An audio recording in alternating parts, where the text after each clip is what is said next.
আসসালামু আলাইকুম সবাইকে। আশা করি সবাই ভালো আছেন।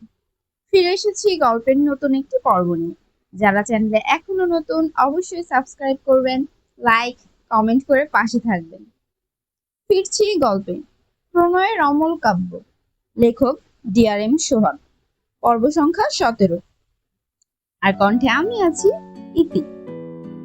ইরফান সেলুন থেকে চুল কেটে ফিরেছে। ডাইনিং এ দাঁড়িয়ে গম্ভীর মুখে চোখ ঘুরিয়ে খুঁজছে মায়রাকে। রান্নাঘর থেকে আওয়াজ পেয়ে সেদিকে পা বাড়ায়। পায়ের গতি দ্রুত। রান্নাঘরে মায়রা উল্টো দিক হয়ে ইরফানের ফুপির সাথে কথা বলায় ব্যস্ত। যদিও একটু পর পর পিছন ফিরে দেখছে। তার কথা হলো ফুপির সামনে এই লোক কিছু করবে না। ইরফানের ফুপি রান্নাঘরের দরজার দিকে চেয়ে বসে তরকারি কাটছে আর মায়রার সাথে টুকটাক কথা বলছে। সামনে চোখ পড়লে মাথা উঁচু করে তাকায় ইরফানের ফুপি। ভদ্রমহিলা কিছু বলতে চাইছিলেন, ই উচ্চারণ করে আর এগোতে পারেননি ইরফানের চুলের অবস্থা দেখে। ইরফান নিজে চুল কাটবে এটা অসম্ভব। এই নিয়ে ইরফানের মায়ের সাথে কত কথা কাটাকাটি হয়েছে, কিন্তু ইরফান সে তো তার মতো, কারো কথা শুনবে না, তার যা মনে হবে সেটাই করবে। তাকে হঠাৎ এভাবে দেখে ভদ্রমহিলা ভূত দেখার মতো চমকানো দৃষ্টিতে তাকিয়ে আছে। মায়েরা ইরফানের ফুপির এমন অবাক হওয়া দৃষ্টি জোড়া দেখে নিজেও অবাক হয়। কি তার পেছনে? সে নিজেও পেছন ফেরার আগেই কেউ তাকে ঝট করে কোলে তুলে দিল। মায়েরা চিৎকার দেয়। ইরফান গটগট পায়ে তার ঘরের দিকে যায়। ইরফানের ফুপি বোধহয় বুঝেছে কাহিনী। তিনি দ্রুত উঠে পড়লেন। ইরফানের ঘরের দিকে যেতে যেতে বলেন, ইরফান বাবা, কিছু বলিস না ওকে, না বুঝে করেছে। ইরফান কিছু বলল না। তার ঘরে গিয়ে পা দিয়ে ঠাস করে দরজা লাগিয়ে দেয়। মায়েরা ইরফানের কোলে ছটফটায়। ইরফান মায়েরাকে ঠাস করে বিছানায় ফেলে সে হাঁটু মুড়ে বসে। মায়েরা ভীত চোখে ইরফানকে দু হাতে ঠেলে সরাতে চায়। তবে ইরফান মায়েরার দু হাত তার বাম হাতের মুঠোয় নিয়ে পেছনে চেপে ধরে। মায়েরার গাল ডান হাতে চেপে রাগান্বিত চেহারায় দাঁতের দাঁত পিষে বলে, কোথায় পেয়েছো এত সাহস? Stupid, speak up. মায়েরা কেঁপে ওঠে আর চোখে একটু তাকায়। এরপর চোখ নামিয়ে মিনমিন করে বলে, আমি মানুষ বানিয়েছি আপনাকে, এখন দেখুন তো কি সুন্দর লাগছে। আগে আপনার মাথা মিনি আফ্রিকার জঙ্গলের মতো লাগতো, বুঝলে। ইরফান মায়েরার গাল আরো শক্ত করে চেপে ধরে। মায়েরা ব্যথা পায়, মৃদু আর্তনাদ করে।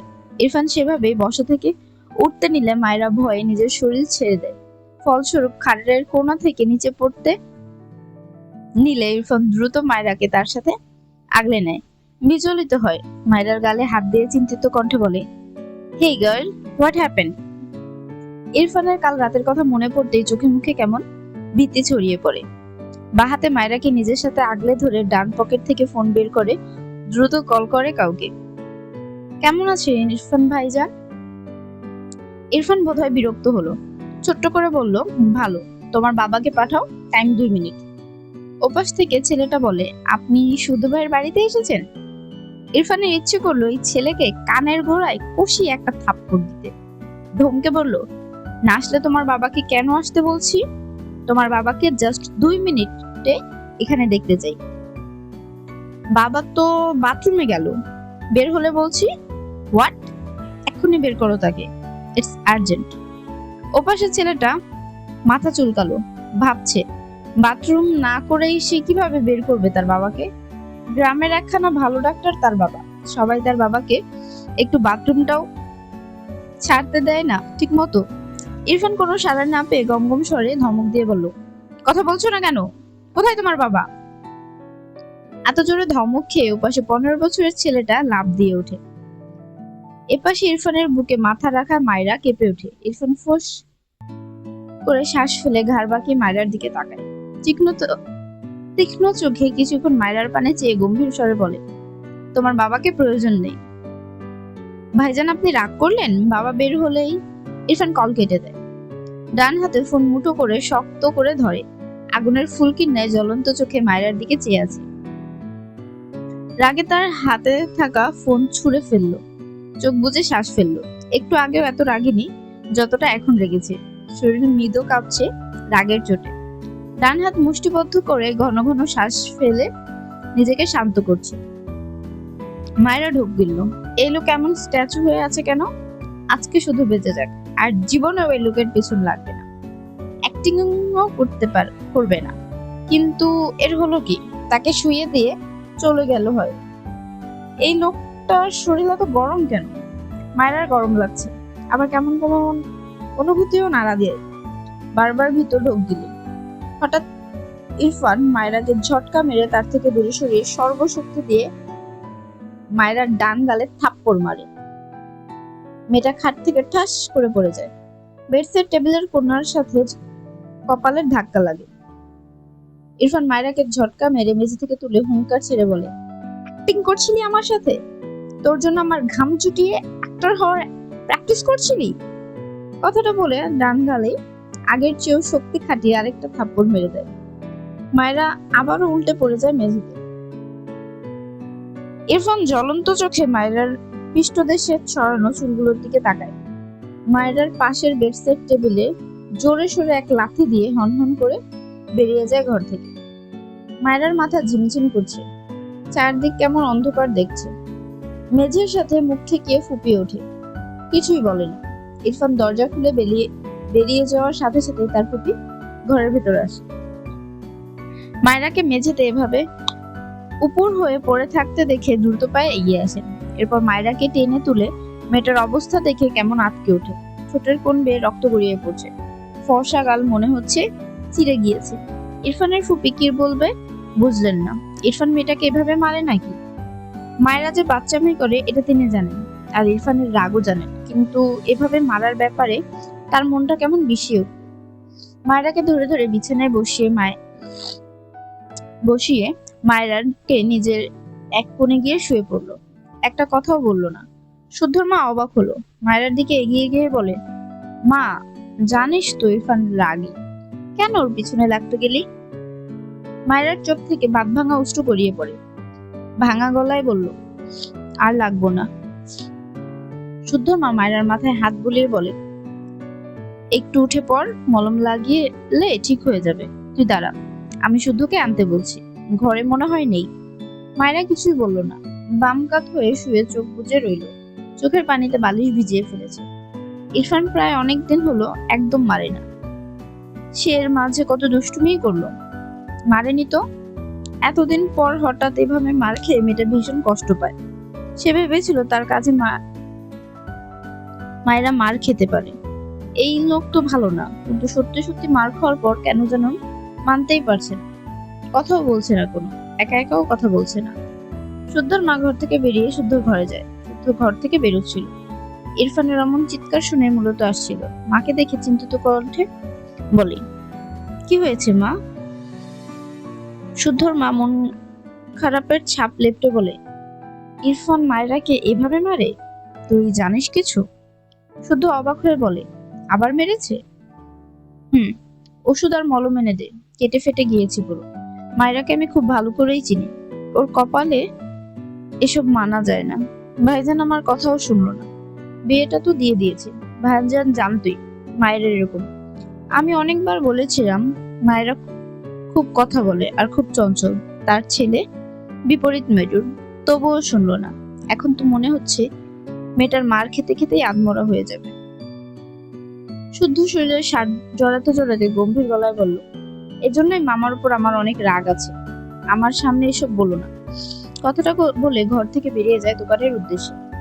ইরফান তার গাড়ি হাই স্পিডে চালায়। গ্রামের ঢুকে রাস্তা, এখানে হেঁটে যাওয়ার মতো করে গাড়ি চালাতে হয়, সেখানে ইরফান ফুল স্পিডে গাড়ি চালাচ্ছে। আশেপাশে মানুষের অবস্থা খারাপ, পুরো রাস্তা জুড়ে ধুলো মাখা হয়ে গিয়েছে। গ্রামের রাস্তা ছোট হওয়ায় ছোট বাচ্চারা খেলাধুলা করছে। ইরফানের গাড়ির স্পিড হাই, আশেপাশের মানুষ ভয় পায়। বাচ্চারা মা চিৎকার করে ওঠে, আজ হয়তো তার বাচ্চা শেষ। ইরফান বাচ্চাটাকে খেয়াল করতেই দ্রুত ব্রেক কষে স্বস্তির নিঃশ্বাস ফেলে। সব মানুষের যেন জানে পানি এসেছে। বাচ্চাটার মা দ্রুত তার বাচ্চাকে কোলে তুলে নেয়। একজন ছেলে এগিয়ে এসে ইরফানকে বকতে থাকে। ইরফান সেসব কানে নিল না। বিরক্ত হয়ে সেটা মাথায় নিয়ে চোখ বুজে শ্বাস টানে। এরপর গাড়ি এগিয়ে নিয়ে বড় রাস্তায় গিয়ে গাড়ি ঘুরিয়ে শুদ্ধর বাড়ির দিকে ব্যাক করে। শুদ্ধ ব্যথার ওষুধ আর মলম সাথে ওয়ান টাইম ব্যান্ডেজ এনেছে। দ্রুত পায়ে ইরফান মায়রার ঘরের দিকে যায়। তার মা ওখানেই আছে। ঘরের ভিতর পা রাখতে নিলে পেছন থেকে ইরফান শুদ্ধর কলার টেনে ধরে। শুদ্ধ বিরক্ত হয়ে পিছন ফিরে বলে, টানছিস কেন? ছাড়, বউকে মেরে কেটে ফেলে দিস, আমাদের সেবা করা লাগে। কি জামাই তুই, সর, ভাগ। কথাগুলো বলে ইরফানের দিকে বড় বড় চোখে তাকায়। ওমা, ওর চুল এত সাইজ হলো কিভাবে? হিসাব মিলল মনে হয়। এর জন্যই মায়েরা মেয়েটা মার খেয়েছে। শুদ্ধর মায়েরার জন্য মায়া লাগলো, মার খাওয়ায়, কিন্তু একটা ধন্যবাদ প্রাপ্ত তো মেয়েটা। কি সাহস, ভাবা যায়? ইরফান রেগে গম্ভীর গলায় বলে, বউ আমার, মারবো আমি, মলম লাগাবো আমি, তুই কে? শুদ্ধ চোখ বড় বড় করে তাকায় ইরফানের দিকে। একদিনে এত চেঞ্জ, ছেলেটা হজম করতে পারছে না। এটা তো ইরফানই, কিন্তু কথাগুলো এমন অপরিচিত লাগছে কেন? ইরফান বিরক্ত হয়ে শুদ্ধকে ঠেলে সরিয়ে দেয়। শুদ্ধ নিজেকে সামলে তার হাতের প্যাকেট ইরফানের দিকে এগিয়ে দিয়ে থমকানো কণ্ঠে বলে, এগুলো নেই, নয়তো মলম লাগাবি কিভাবে? ইরফান শুদ্ধর হাত থেকে প্যাকেটটা ছোঁড় মেরে ছুঁড়ে ফেলে। তাতে দাঁত পেশ চেপে বলে, ওর দিকে বলতে গিয়েও থেমে যায়। ফুস করে শ্বাস ফেলে রেগে বলে, ভেতরে যাবি না, এখান থেকে যা। শুদ্ধ ভ্রুকুচকে তাকায় ইরফানের দিকে। কথাটা বলে ইরফান ঘরের ভিতরে যায়। শুদ্ধ মাথা চুলকায়। হিসাব তো মিলছে না এখন। কি হচ্ছে এসব? মেঝেতে পড়ে থাকা প্যাকেটটার দিকে তাকালো। এটা ফেললো কেন? ভ্রুজোড়া কোচকালো। কিছু ভাবতেই কোচকানো ভ্রু খানিক শিথিল হয়। ইরফান জেলাস, এটা তো আগেই বুঝেছে শেয়ার ফাইস, কিন্তু এতটা? আরে সে তো মানবতার খাতিরে ওষুধ আনলো মেটার জন্য, সারাদিন ঠাস ঠাস করে লাগাবে আর অন্যদের সেবাও করতে দেবে না। বিড়বিড় করলো, দাঁড়া, তোকে সোজা করছি আমি, মায়েরার পিছনের নাকে দড়ি দিয়ে ঘোরাবো, শালা বেয়াদব। শুদ্ধর মা ইরফানকে দেখি এগিয়ে এসে কিছুটা রেগে বলে, এভাবে মেরেছিস কেন মেয়েটাকে? ইরফান তার ফুপির থেকে চোখ সরিয়ে উল্টো ঘুরে শুয়ে থাকা মায়েরার দিকে তাকায়। কিছু না বলে চুপচাপ একটা চেয়ার নিয়ে মায়েরার মাথার কাছে বসে পড়ে। শুদ্ধর মা ইরফানকে দেখে অবাক হলো। ছেলেটার চোখ এমন লাল কেন? ইরফান চুপচাপ এক ধ্যানে মায়েরার দিকে তাকিয়ে থাকতে দেখে আর কিছু বলল না। যেতে যেতে বলল, আর মারবি না ওকে, এরকম করলে আমি আমার শ্বশুর বাড়ির ওই দিকের কারোর সাথে মায়েরার বিয়ে দিয়ে দিব। বলে তিনি নিজেই দরজা চাপিয়ে দিয়ে গেলেন। ইরফান রাগে স্বল্প আর দীর্ঘ সময়ের মাঝামাঝি সময়ের জন্য। এখন ওকে ঠান্ডা লাগলো বলেই তিনি নিজেই একা ছেড়ে বেরিয়ে গেল। ইরফান তার ফুপের কথার পিঠে কিছু বলল না। দীর্ঘশ্বাস ফেলে মায়েরার দিকে চেয়ে আছে। ভারী নিঃশ্বাসের শব্দে বুঝলো মায়েরা ঘুমিয়েছে। ঠোঁটের কোনায় রক্ত আধা শুকনো হয়ে লেপ্টে। ডান হাত বাড়িয়ে বুড়ো আঙুলের ছোঁয়ায় কিছুটা মুছে দিল। মায়েরা ঘুমের ঘরে কেঁপে ওঠে, শব্দ করে শ্বাস ফেলে। ব্যথায় চোখ মুখ কুঁচকে নেয়। ইরফান দেখলো মায়েরার মুখের ভাব। পকেট থেকে মলম বের করে বা হাতের সাহায্যে আলতো হাতে ডান গালে মলম লাগায়। মায়েরার কপালে বিরক্তির ভাঁজ, তবে ঘুম ভাঙে না। ইরফান পকেট থেকে বেশ কিছু ওষুধ বের করে বেডসাইড টেবিলের ওপর রাখে। এরপর মায়েরার এলোমেলো চুলগুলো ঠিক করে দেয়। গলার ভাঁজে চোখ পড়লে ভ্রু কুঁচকে ফেলে। কেমন কালচে দাগ। একটু ঝুঁকে ডান হাত বাড়ালে মায়েরা পিটপিট করে চোখ মেলে তাকায়। ইরফানকে তার এত কাছে দেখে চোখ বড় বড় করে তাকায়। ইরফানকে তার দিকে হাতে গোতে আনতে দেখে দ্রুত ইরফানের হাত ধরে ভীত স্বরে বলি, কি করছেন? ইরফান মায়েরার দিকে তাকায়। কিছু না বলে মায়েরার থেকে হাত সরিয়ে নেয়। গলার সে কালচে জায়গায় বুড়ো আঙুল ছোঁয়ালে মায়েরা মৃদু আর্তনাদ করে ওঠে। দু হাতে ইরফানের হাত সরিয়ে দেয়। ইরফান মায়েরার কাছে বিরক্তি ঠেলে বলে, এখানে কি হয়েছে? মায়েরা অবাক হয়ে তাকালো ইরফানের দিকে। নিজে মেরে গেল, এখন ঢং করছে? গাল মুখ সব ফেটে দিয়ে গলায় পোড়ার দাগ চোখে পড়েছে? মায়েরা কিছুই বলল না। ইরফান আবারও হাত এগোলে মায়েরা রেগে ইরফানের হাত ঝাড়া দিয়ে সরিয়ে দেয়। মিজাজ খারাপ লাগছে তার এই লোককে দেখে। শোয়া থেকে উঠে বসে বিছানার এ মাথা থেকে ও মাথায় গিয়ে উল্টো হয়ে শুয়ে পড়ে। একটা কথাও বলবে না। ইরফান তবদা খেয়ে চেয়ে আছে। কি হলো ব্যাপারটা? এই মেয়ে তাকে অ্যাভয়েড করলো, আবার রেগে যাচ্ছে। দ্রুত বিছানার উপরে উঠে মায়রাকে টেনে শোয়া থেকে উঠালো। মায়রা রেগে মেগে চিৎকার করে বলে, ছাড়ো না মায়, জীবনে কথা বলবো না আপনার সাথে। কথাগুলো বলতে বলতে ইরফানের গলা, বুক, মুখ খামচে দিল। ইরফান মায়রার দুহাত পিছনে শক্ত হাতে ধরে গম্ভীর গলায় বলে, আমায় রাগিও না। মায়রার এত রাগ লাগছে বলার বাহিরে। খুন করতে ইচ্ছে করছে এই লোককে। মুচড়ামুচড়ি করে নিজেকে ছাড়াতে চায়। ইরফান বা হাতের শক্ত হাতে মায়রার দুহাত সহ পেট নিজের সাথে চেপে ধরে। ডান হাতে মায়রার কাঁধে চুলগুলো সরিয়ে দেখার চেষ্টা করে। মায়রা মাথা নিচু করে নেয়, দেখতে দিবে না কিছুতেই এই লোককে। ইরফান বিরক্ত চোখে তাকায়। বা হাতে ধরে রাখা মায়রাকে ছেড়ে সে হাতে মায়রার মাথা উঁচু করে বাদিকে হেলে রাখে। মায়রা ছাড়া পেয়ে ইরফানের থেকে নিজেকে সরাতে চাইলে ইরফান ডান হাতে মায়রাকে নিজের সাথে চেপে শান্ত কণ্ঠে বলে, স্টুপিড, দেখতে দাও আমায়। মায়রা কিছু বলে না, বন্ধ চোখের পাতা বেয়ে জল গড়ায়। ইরফান মায়রার দিকে একবার তাকায়। মেয়েটা কাঁদছে, তবে নীরবে। ইরফান ডান হাতে গলার পুরা জায়গায় মলম লাগিয়ে দেয়, কিন্তু মায়রাকে ছাড়ে না। মায়রা বিড়বিড় করে, জীবনে যদি কথা বলেছি জল্লাদের সাথে, তাহলে আমার নাম আমি নিজেই চেঞ্জ করব। মায়রার বিড়বিড় কথাগুলো ইরফান শুনল। শান্ত চোখে চেয়ে থাকে মায়রার দিকে, কি মনে করে ঠোঁট বাঁকিয়ে সূক্ষ্ম হাসে। মায়রার বিরক্ত হয়ে চোখ মেলে তাকালে ইরফানের গম্ভীর মুখায়ব দেখে তাকায় মায়রার দিকে। মায়রা ইরফানের থেকে নিজেকে সরিয়ে নিতে চাইলে ইরফান নিজেই ছেড়ে দেয়। মায়রা ইরফানের দিকে তাকায় না, চুপ করে গিয়ে উল্টো ফিরে শুয়ে পড়ে। ইরফান বেড থেকে নেমে ওয়াশরুমে যায়। মায়রা মাথা উঁচু করে দেখলো, এরপর বিছানা থেকে নেমে ধীরে ধীরে ঘর থেকে বেরিয়ে যায়। ইরফান শাওয়ার নিয়ে ওয়াশরুম থেকে বেরিয়ে বিছানা ফাঁকা থেকে ঘরের চারপাশে চোখ বুলায়। মায়রাকে না দেখে বিরক্ত হলো। এগিয়ে গিয়ে দ্রুত শার্ট প্যান্ট গায়ে জড়ালো। হাত ঘড়ি পড়তে পড়তে বাড়ি থেকে বেরিয়ে যায়। ফুপির ডাকে থেমে যায়। কোথায় যাচ্ছিস ইরফান? বাসায় যাচ্ছিস নাকি? খেয়ে যা। ইরফান পিছু ফিরে আশেপাশে চোখ বুলায়। হাত ঘড়িতে একবার সময় দেখে বলে, নামাজের পর যাবো ফুপি, এখন একটা কাজে যাচ্ছি।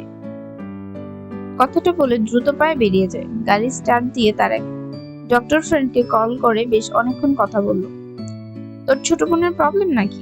আমার চেম্বারে নিয়ে আয়, তাহলে ভালোভাবে ট্রিটমেন্ট করতে পারবো। আপাতত এই ইনহেলার ইউজ করতে বল। ইরফান গম্ভীর মুখায়ব ছোট্ট করে বলে, বাই। এরপর কল কেটে দেয়। গ্রাম থেকে প্রায় 25 কিলোমিটার দূরে এক ফার্মেসিতে আসে ইরফান। তার ফ্রেন্ড যে ইনহেলারের কথা বলেছে সেটা কিনে পকেটে রাখে। এক জায়গা থেকে হাফ বস্তার কাছাকাছি বিভিন্ন রকম ফলমূল কিনে গাড়ির ব্যাক সিটে রেখে গ্রামের উদ্দেশ্যে রওনা দেয়। একটু পরপর হাত ঘড়িতে সময় দেখছে। জুম্মার দিন বলে বারবার সময় দেখা। গ্রামে গিয়ে জুম্মার নামাজ পড়বে বলে। প্রায় 30 মিনিটের মতো ড্রাইভ করে ইরফান শুধু বাড়ি পৌঁছায়। ব্যাক সিট থেকে দু হাতে ফলমূলের ব্যাগ নিয়ে দ্রুত পায়ে বাড়ির ভিতরে আসে। গ্রামের বাড়ি, গেট বেশিরভাগ সময় খোলাই থাকে। ইরফান হাতের ব্যাগগুলো টেবিলের উপর রেখে দেয়। এরপর দ্রুত বাসা থেকে বেরিয়ে যায় মসজিদের উদ্দেশ্যে। মায়েরা গোসল করে নামাজ পড়ে শুদ্ধর মায়ের ঘরে শুয়ে পড়ে। শুদ্ধর মা নামাজ পড়ে এসে মায়েরাকে জোর করে খাইয়ে দিয়েছে। মেয়েটা সকালেও খায়নি, মায়েরা খেতে চায়নি, কিন্তু শুদ্ধর মাও শোনেনি, জোর করে খাইয়ে দিয়েছে। এরপর মায়েরা কিছুক্ষণের মাঝে ঘুমিয়ে যায়। ইরফান দু হাত প্যান্টের পকেটে গুজে ঘুমন্ত মায়ের দিকে চেয়ে আছে। নামাজ পড়ে এসে তার ঘরে মায়েরাকে না দেখে এই ঘরে এসেছে। মায়েরাকে ঘুমের মাঝে নিজেকে গুটিয়ে নিতে দেখে ইরফান ভ্রু কুঁচকে নিল। খানিক নিচু হয়ে মায়েরার কপালে হাত দিয়ে চেক করলো শরীরের তাপমাত্রা। স্বাভাবিক দেখে হাত সরিয়ে নেয়। ফোনে কল আসলে ইরফান পকেট থেকে ফোন বের করে বাবার কল দেখে রিসিভ করে। বেরিয়েছো? ইরফান গম্ভীর গলায় বলে, নো। তারেক নেওয়াজ রেগে যায়। ছেলের প্রবলেম কি? এমন তো নয় বউয়ের আঁচলের তলা থেকে বেরোয় না। এই ছেলে তো বউকে দেখতেই পারে না, উল্টো আজ নাকি মায়েরাকে মেরেছে। তার বোন কল করেছিল কিছুক্ষণ আগে। রেগে বলল, তুমি ওই বাসা থেকে বের হও, মেয়েটাকে একটু স্বস্তিতে থাকতে দাও। ইরফান বিরক্ত হয় বাবার কথায়। মায়েরার মুখের দিকে চেয়ে থাকে চুপচাপ। ওপাশ থেকে তারেক নওয়াজ রেগে বলে, তুমি খাওয়া দাওয়া করে বের হও এক্ষুনি। সকালের মিটিং ক্যান্সেল করে বিকেলে দিলাম, তুমি এখনো রওনা দাওনি, উল্টো ওখানে থেকে মেয়েটাকে মারছো। ইরফান কিছুই বলল না। তারেক নওয়াজ জের মিজাজ খারাপ হলো, রেগে বলল, আমি তোমার ডিভোর্সের ব্যবস্থা করছি, তোমাকে আর মারতে হবে না ওকে, এবার রওনা দাও আর মিটিং এ জয়েন করো। ইরফান রেগে তার ফোন কান থেকে সরিয়ে সুইচ অফ করে পকেটে রাখে। ফস করে শ্বাস ফেলে একবার মায়ের মুখের দিকে তাকিয়ে গটগট পায়ে ঘর থেকে বেরিয়ে যায়। ডাইনিং এ তার ফুপিকে দেখে এগিয়ে গিয়ে তার ফুপির সামনে দাঁড়ায়। পকেট থেকে ইনহেলার বের করে তার ফুপির দিকে বাড়িয়ে দিলে শুদ্ধর মা অবাক হয়ে বলে, আমার তো এসব প্রবলেম নেই বাবা, এটা কার? ইরফান থতমত খেয়ে তাকায় তার ফুপির দিকে। মায়েরার নাম বলতে চাইলো, কিন্তু মনে পড়ছে না। অনেকবার শুনেছে কিন্তু মন ছিল না, তাই মনে নেই। শুদ্ধর মা ভ্রুকুচকে তাকিয়ে আছে ইরফানের দিকে। ইরফান জিভ দিয়ে ঠোঁট ভিজিয়ে বলে, ওই মেয়েটার অ্যাজমার প্রবলেম আছে, এটা ওকে দিও। শুদ্ধর মা ভ্রুকুচকে বলল, কোন মেয়ে? ইরফানের বিরক্ত লাগছে, কি বলবে বুঝতে পারছে না। শুধু চেয়ার টেনে বসে বলল, তুমি এত কম বোঝো মা, ওর বউ ছাড়া আর কি আছে বলো তো? ইরফান বিরক্ত চোখে তাকায় শুদ্ধর দিকে। শুদ্ধর মা অবাক হলো। সবাই যে বলে ইরফান মায়েরাকে দেখতে পারে না, মেনে নেয় না, যেভাবে মারলো তারও সকালে এটাই মনে হয়েছিল, কিন্তু এখন তো তেমন লাগছে না। টেবিলের উপর রাখা অতগুলো ফলানার কারণ বোধহয় বুঝলো। ইরফান এখানে আসলে তাকে প্রতিবারই ফলমূল কিনে দিয়ে যায়, কিন্তু কখনো এত বেশি আনে না। এবার হয়তো মায়েরা তার জন্য এনেছে বলে এতগুলো হয়েছে। শুদ্ধর মা মৃদু হেসে বলে, আচ্ছা দিব, খেতে বস। ইরফান বাইরে যেতে যেতে বলে, এখন যেতে হবে, আসছি। মানে? আমি তোর জন্য রাঁধলাম, সকালেও তো কিছু খেলি না। ইরফান গম্ভীর গলায় বলে, আসছি, বাই। কথাটা বলে দ্রুত পায়ে বেরিয়ে যায়। শুধু চেয়ার থেকে উঠে ইরফানের পিছু পিছু আসে। তার মা তাকে বলে, ওকে আনতে পারলে আনিস তো, সারাদিন না খেয়ে আছে। শুধু মাথা নাড়ালো। ইরফান গাড়িতে বসে চোখ বুজে সিটে মাথা এলিয়ে রাখে, বা হাত স্টিয়ারিং এ, ডান হাত গাড়ির জানালায় রেখে কপাল স্লাইড করছে। শুদ্ধ অপর পাশে দাঁড়িয়ে মিটিমিটি হেসে বলে, বেশি বিরহ পড়লে থেকে যেতে পারিস, হাজার হোক বউ তোর, মলমো তো তুই লাগাবি। ইরফান বিরক্ত হলো, তাকালো না শুদ্ধর দিকে। চোখ মেলে গাড়ি স্টার্ট দেয়। শুদ্ধ দ্রুত পিছিয়ে গিয়ে পিছন থেকে চিল্লিয়ে বলে ওঠে, আরে খেয়ে যা রে, এত বিরহে পড়ে ছাই হয়ে গেলে তখন তো মেয়েটার জামাই অন্য কেউ হয়ে যাবে। ইরফান বোধহয় শুনলো না, সে গাড়ির স্পিড বাড়িয়ে অনেক আগেই চলে গিয়েছে। শুধু হাসলো, বিড়বিড় করে বলল, ভাঙবে তবু মচকাবে না।